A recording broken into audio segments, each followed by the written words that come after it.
Well, thank you so much, and it's a delight to be here up in Suches at the Grassy Creek Old Time Festival. As Esther said, I'm Jason Cade. I'm a fiddler originally from North Carolina. I grew up in western North Carolina, about an hour's drive from Asheville, kind of in between Asheville and Boone, pretty near the Tennessee line there. And there's a strong fiddling tradition right in that area that I'll talk about a little bit today. Fiddlers from Madison County and Mitchell County and Yancey County, where I grew up. And then I, sometime along the road, met Rob McMakin, who's going to do a workshop after mine, and so you'll hear a lot more from him and talking about the dulcimer specifically then. But we thought we'd kind of play together. For some of this, you can hear how the fiddle music, especially of the Blue Ridge Mountains, mixes really well with the dulcimer. So I met Rob back in about 2002, 2001, sometime around there, when we were playing on an album of a friend of ours who's called Jonathan Bird, really good singer-songwriter from North Carolina. And then I lived in New York City for quite a few years, and then I moved back to Athens, Georgia in 2013. And when I moved back down there with my family, connected with Rod right away, and we've been playing old-time music together in the band Hog-Eyed Man ever since then. So I'll talk a little bit about that band, too, and some of the people that we played with as it kind of fits in with the music. But I thought maybe we would start off with a tune. And this is a tune that I think I'm gonna actually teach a little bit later in our hour together today. But I thought I'd play it right off the bat for you first, so that it's already kind of in your head, and then we'll come back to it again later. And you're in the meantime, your subconscious will have been absorbing that tune. And this is a really cool tune that I'm picking specifically for this workshop. It's called Walking Water, or Walking the Water. And this is a really interesting, kind of simple fiddle tune, but it's a little deceptively simple because the phrases keep repeating in unusual ways. And this is a tune that we learned from two fiddle players. And the first of those fiddle players is Marcus Martin. So Marcus Martin was a wonderful fiddler from the Asheville, North Carolina area, lived in Swannanoa. He had a lot of different jobs. And one of them was kind of managing the town dump in Swannanoa, and so he lived there. He made dulcimers. He played the dulcimer, he played the fiddle, and he played the banjo. And he had a very special collection of tunes, very archaic tunes that really, sounded like they would fit in very well in the 1800s, because that's, we know they're at least that old, many of them. And I'll talk about some of Marcus Martin's colleagues and the people that he learned from as we go along. But one of the reasons I like this tune is that it was also played by a guy named Alan Sisson. And Alan Sisson is from Fannin County in North Georgia, so not far from here at all, right? Mm-hmm. Yeah, very close. And what was cool about the fiddlers of that time is there was a lot of cross-pollination. So the North Georgia fiddlers have a lot of the same repertoire that the Western North Carolina fiddlers have, and that the Eastern Tennessee fiddlers have. And I think they got together a lot. And there are some interesting ways in which their versions differ from each other, which we'll talk about. So Alan Sisson's version, he called just Walking Water, and Marcus Martin called it Walking the Water. I don't really know what the title refers to. But Alan Sisson's is a little bit more complicated. So when I teach the tune, I'm just going to focus on the Marcus Martin version, and then later you can kind of work out the little bit stranger Alan Sisson B part. But we'll just play it now. Can I say one thing about Sure. it? Yeah. And one thing, too, that's neat about this Alan Sisson and Marcus Martin, I'm sure some of you have heard their tunes and played their tunes before. No matter how much you know it or not, you have, but a lot of you probably already know it, is a lot of these tunes were played solo fiddle or played with the banjo maybe, and so the idea of chord changes would have been foreign to a lot of what they're doing, and also the idea of 4/4 beats would also be not something that was necessarily on the minds of either fiddle player when they're playing these tunes. So the tunes tend to have a circular nature to them, where they the ending and the beginning are hard to pick out, but you'll get it. So we won't do the ounces and extra one. We'll just do that. Yeah.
Case in point, when he says we're going to stop this time, I'm not sure what time that is. So. Yeah. I wasn't sure what the I don't know what was the A part or the B part in that actually.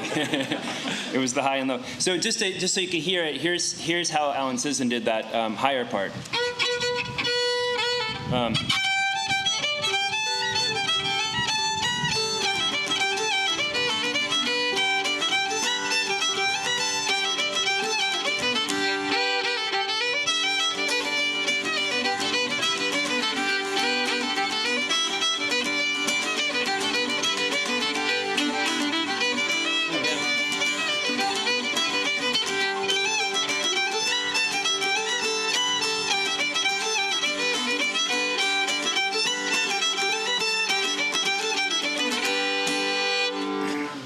Yeah.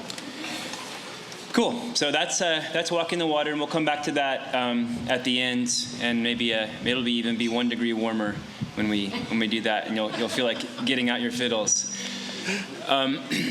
So Marcus Martin got a lot of his music from a guy named J.D. Harris, and J.D. Harris was from East Tennessee, and we know that J.D. Harris learned a lot of his music from a blind fiddler from England who was called Wiley Laws. And we're not going to play it now, but at the concert tonight we're going to play the tune that's most associated with Wiley Laws, which is called Wiley Laws' Tune. That's how we know it's associated with him. We also know Walking the Water is associated with Jesus. Oh, yeah? Yes. I was wondering about that. It could be. I don't think it goes back that far, though. Yeah, I thought it was just maybe like the creek got kind of high. A real old time. So J.D. Harris moved to the Asheville area, and when he did, he influenced a whole bunch of fiddle players there with his already kind of archaic repertoire. This is in the 1920s, around that time. And another fiddle player that who played with those guys was called Osey Helton. And Osey Helton had a really great style, and there was also I was going to tell you to. No, we'll do one other one first, and then we'll go to CFC. Yeah. Osey Helton was a great fiddler in Nashville, and so was Manco Sneed, who was a part Cherokee fiddle player. So we're going to play a fiddle tune from Manco Sneed that was also played by Osey Helton. It was played by Marcus Martin. It was played by Tommy Magnus, the North Georgia fiddle player. And all those guys played it, but the version that we're going to play actually comes from a big influence on me, who's a fiddle player from Madison County named Byard Ray. Byard Ray is he played bluegrass music, he played old-time music, and he was just really a big influence on a lot of fiddle players and musicians in Western North Carolina in the sort of generation right before mine. So my mom played fiddle. She took lessons from Byard Ray. She would take me along with to meet him, and he was I remember him being a really colorful character. And one time he gave me a rattlesnake rattle that I put in my fiddle that I still have. And I didn't really get to learn from him directly because I was about 8 years old when he died, and he had already not been teaching that much for a couple years before that. But because of his influence on if you're ready, we will do that too now. Is that ready for that? Since I'm talking about it. His influence on my mom and others, I've got a lot of recordings of him, and I love the way he plays this tune. It's called Polly Put the Kettle On. You have one of his fiddles. I do. I didn't bring his fiddle. Yeah, okay. I have one of Byard Ray's fiddles, and maybe I'll talk about that in a minute. So, Polly Put the Kettle On is a cool old tune. It's one of the ones that I think comes from Wiley Laws and J.D. Harris. All those guys I mentioned played it. And Byard Ray really, I think he never could quite figure it out. He spent a lot of time. He claimed it was Manco Sneed's version, but if you listen to the two, it's really kind of nothing like it. And it doesn't really matter. Like I think Byard Ray's perspective was he got the gist of it, and then he made it his own. And that's totally fine. There's no need to recreate somebody else's version note for note. You just need to play a version that you're happy with, I think. So I love all those versions, but we're gonna do the Byard Ray one, and he played it several different ways over the years, and he actually had 2 different B parts that he put on it, and maybe we'll try both of them. We'll start with the Make sure this is right here.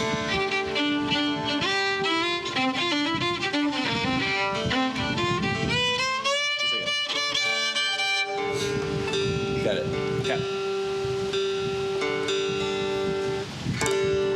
Okay. So this is Byard Ray's version of yeah. Okay. We'll bookend it with the his version of Polly Put the Kettle On.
And just in case you go back and you're trying to sort of figure out that tune or listen to Byard Ray's recordings of it, what we did there was we took a different second part that he played sometimes, and we did that at the very beginning of the tune, at the very end.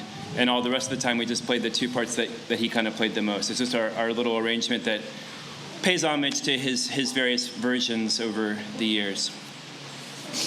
I want to do, and I'll talk about this a little bit, but you want to do Red Wilson's... Red Steer? No, not Red Steer.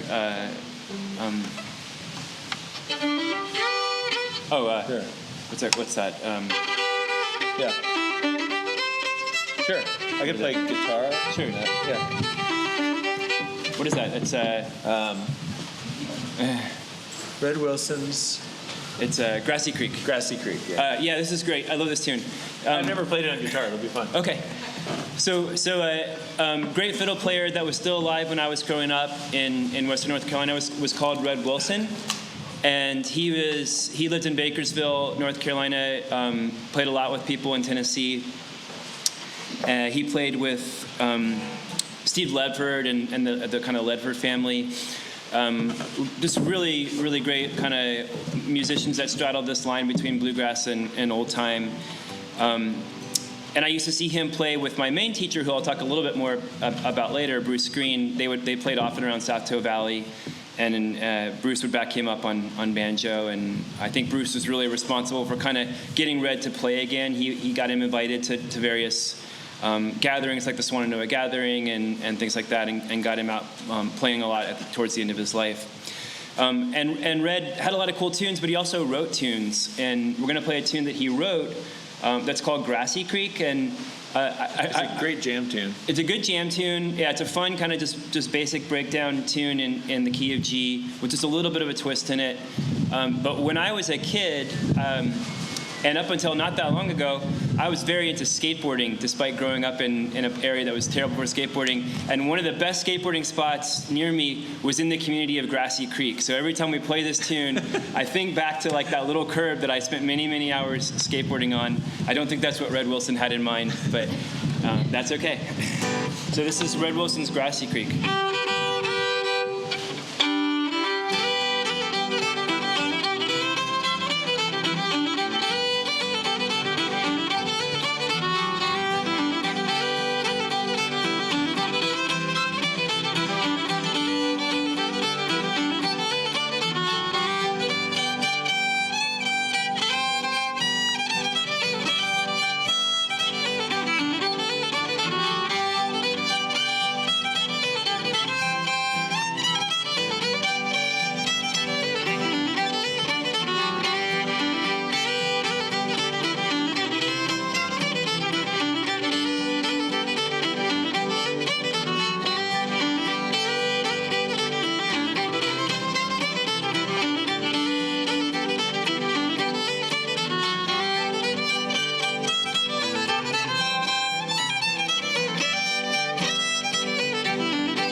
All right. Nice.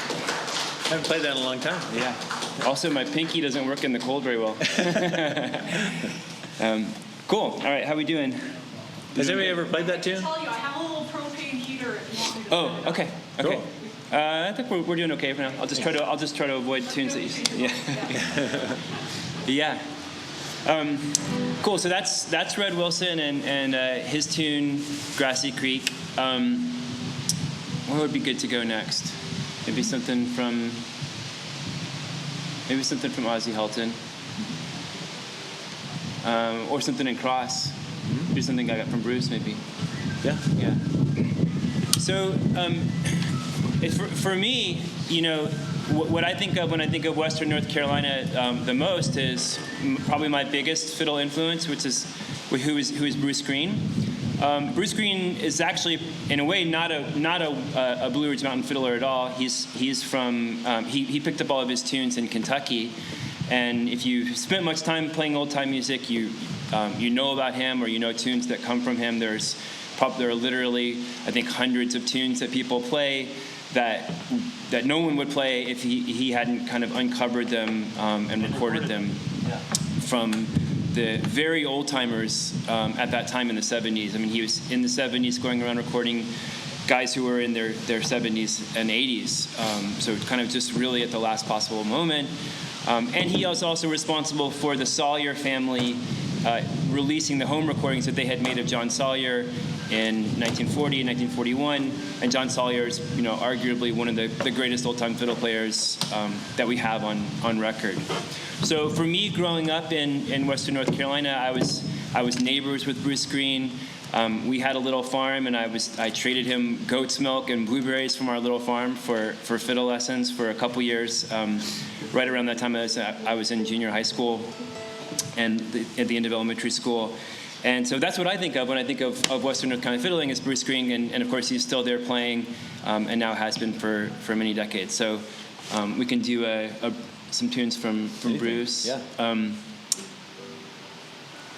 Let's do a cross tune. Let's do maybe like Speed the Plow. Mm-hmm. Okay. Has anybody here heard Bruce Greene play or heard Bruce Greene's recordings? Okay, y'all know. For me, if I want to listen to well-recorded music that's the kind of old-time music I like, I'd only listen to him. I love it. I love his playing. I don't know if I'm in with you. I did tune this. Yeah, I'll tune to you. Let me check mine. And I should give a shout out to Doug Olson here, because the reason I'm able to play this fiddle today is because of him. We played a gig last week in Athens at the North Georgia Folk Festival, and almost at the end of my set, I don't know if it was because of the winds there or what, but my fiddle fell over on its stand and the neck joint popped out. And so I wasn't able to finish. We were able to finish the set, but I wasn't able to use this fiddle in it. But to be fair, it had been run over in New York by a taxi driver, and he never got it fixed. So that was yeah, it was on borrowed. It's true. When I lived in New York City, and this is not the only reason I left, but it's one of them. I was crossing the street one time going to a rehearsal, and a taxi cab went through a red light, and I jumped back just in time, but my fiddle kind of stayed where my body had been, the case, and it hit the case, and the case was shattered, and the fiddle was this fiddle was lying in pieces just kind of around the ground. And I had to leave on a very short music tour like in the next couple of days, so I took it to a great shop. They put it all together, and they were like, "This won't hold. You need to get this. You need to get this fixed." It'll hold until September 2022. That was about 13 or 14 years ago. Do you want this or no? No, I think I'm good now. Cool. Let me hear you, Ray.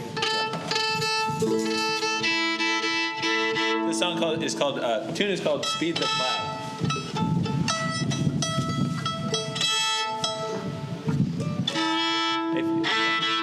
Yeah, and just in case you didn't hear this, and you need to know, this fiddle's now been cross-tuned, so this one is in AE, AE.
Thank you.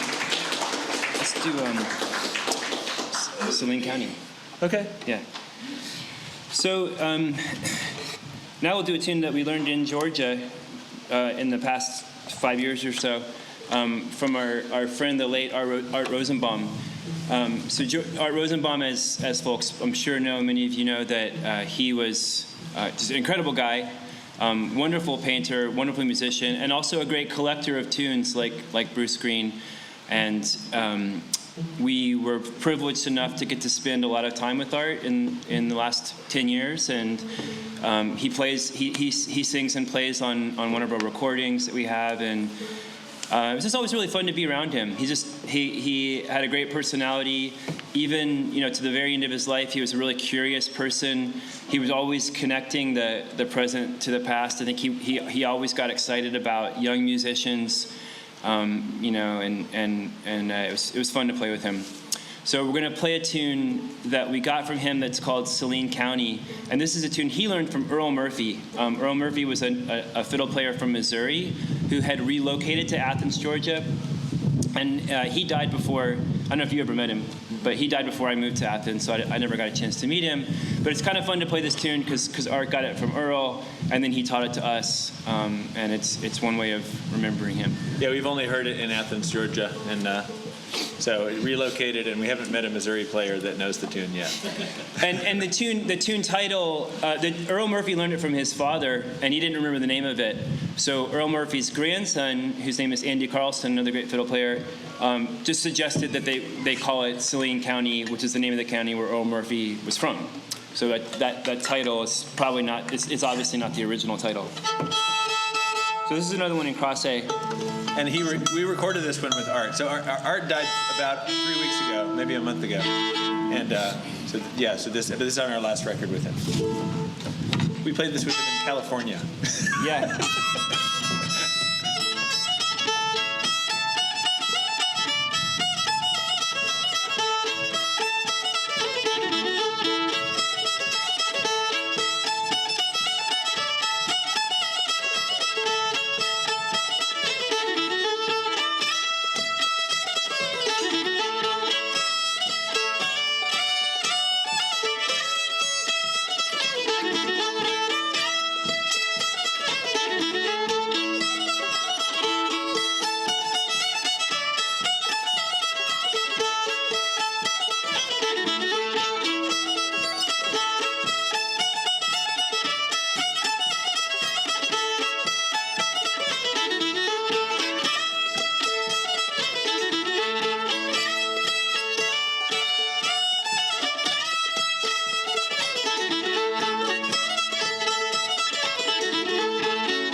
A little bit crooked. We're not sure who crookeded it, but somebody crookeded it along the way. Okay, so I think if I'm going to teach a little bit more of that tune, Walking the Water, now's probably the chance to do that because we have about 15 minutes left. So if you have your fiddle and you want to get it out, or if you have another instrument, a banjo or anything, that's fine too. And we want to have a chance to necessarily master it, but I'll give you each of the phrases for now, and then you can work on it at your leisure and maybe play it in a jam later today. Did you play that tune last week? Which one? The one I just played? Yeah, we did play. We played Selene County last week. Yeah, were you there too? Yeah. Yeah, we played last week with Tom Baker playing the banjo part. But okay, so yeah, this is in key of G, standard tuning. So low part, the first part. We'll do that. Yeah.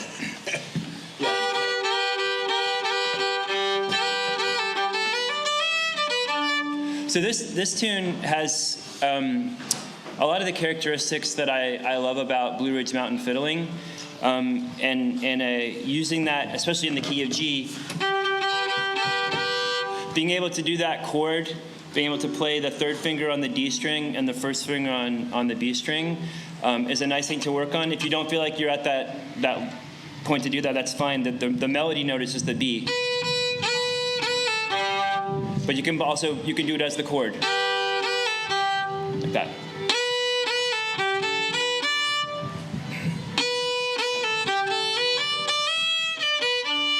All right, that's the first full phrase. So we'll do that a couple times.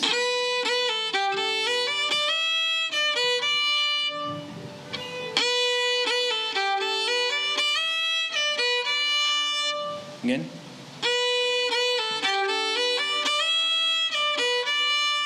Yeah, and if the notes are already simple for you, then you can work on the bowing. And of course, you can bow this however you want, but if you want to know the way that I'm bowing it, I'm starting on a down bow, and then I'm slurring right away. So it's down, up, up. And I'm ending with a slur too. No, I'm not. No, just a push through. I'm ending with a pulse note. So this is a nice thing to work on your fiddling. If you don't do this yet, you can. It's almost like doing a slur on one note, but it's putting a little bit of a beat into that note.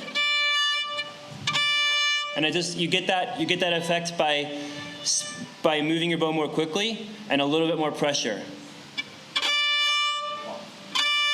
And this tune has several places already that you can do that. From the very beginning, you can go.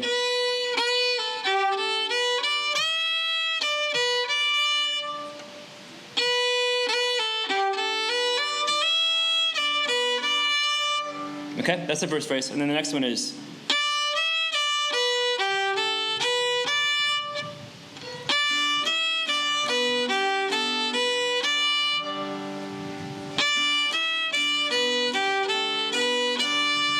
So here's the two together. I'll play it once.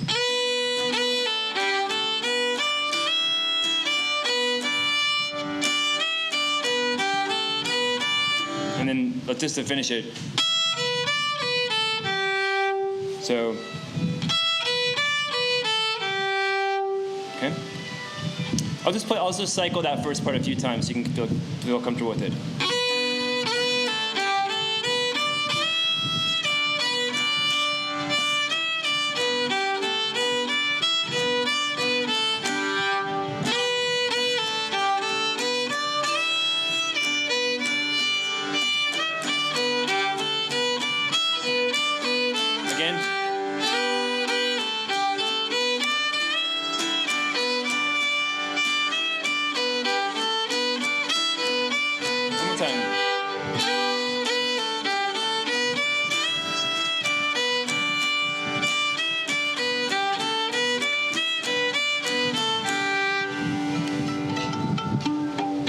And that's the whole A part.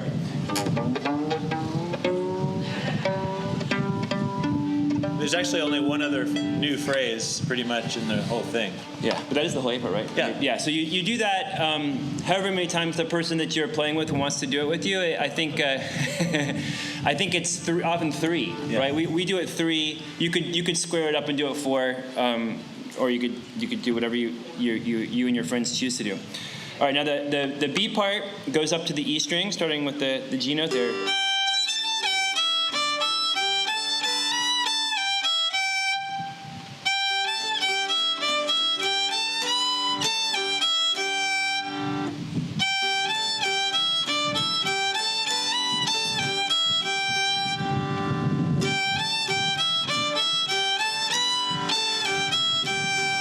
One more time.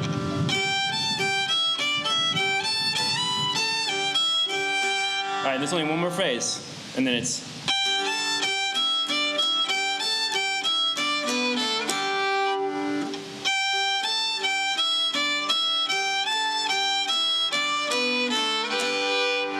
So that's like that last phrase a few times.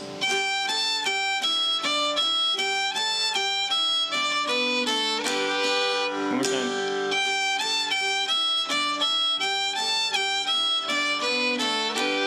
So here's the B part, just listen once.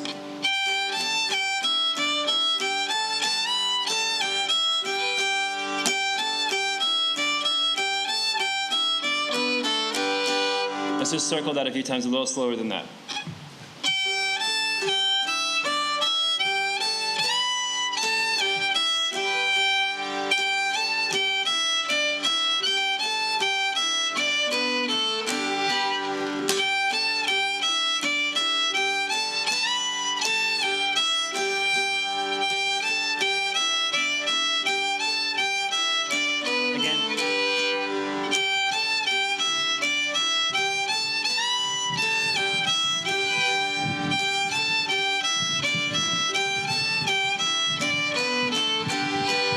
That's the whole tune. Let's play the whole tune.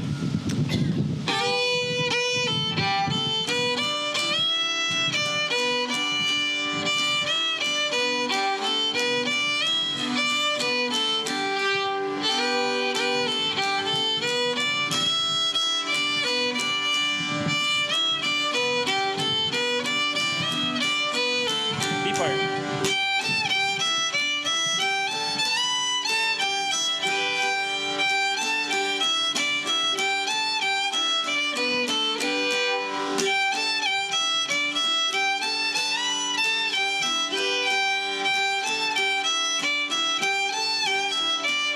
One more time.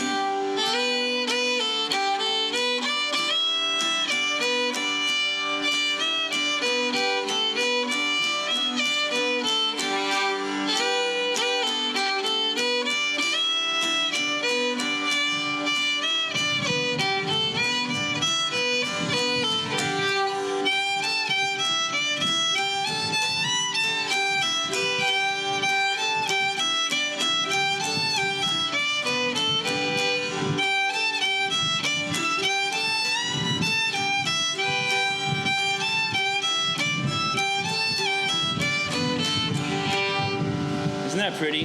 That's such a pretty tune. We could play that all day. So that's called Walking Water, or Walking the Water.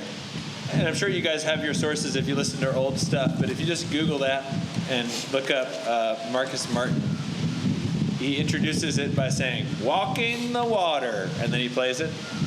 And so it's unmistakably called Walking the Water, but you can find it easily. Yeah. The Berea College site has it. It's on Slippery Hill as Slippery well. Hill, too. Yeah. Yeah. Yeah. Yeah, he was. And he does some slides. He does like that kind of thing. Rob hears stuff in the music that I can't hear. So, yeah. So that's a great tune. That's very, very pretty. I hope you'll play that some more later today. And if you want to learn the Alan Sisson version, it has a nice little twist in it that I played earlier. So, well, we're pretty much out of time. I want to finish with one more tune. So we'll play Old Beach Leaves. Okay. So this is another tune I got from Bruce Greene. Great, really, really fun, not too difficult tune called Old Beach Leaves. It's a very difficult tune. All right.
Thank you very much. Thank you.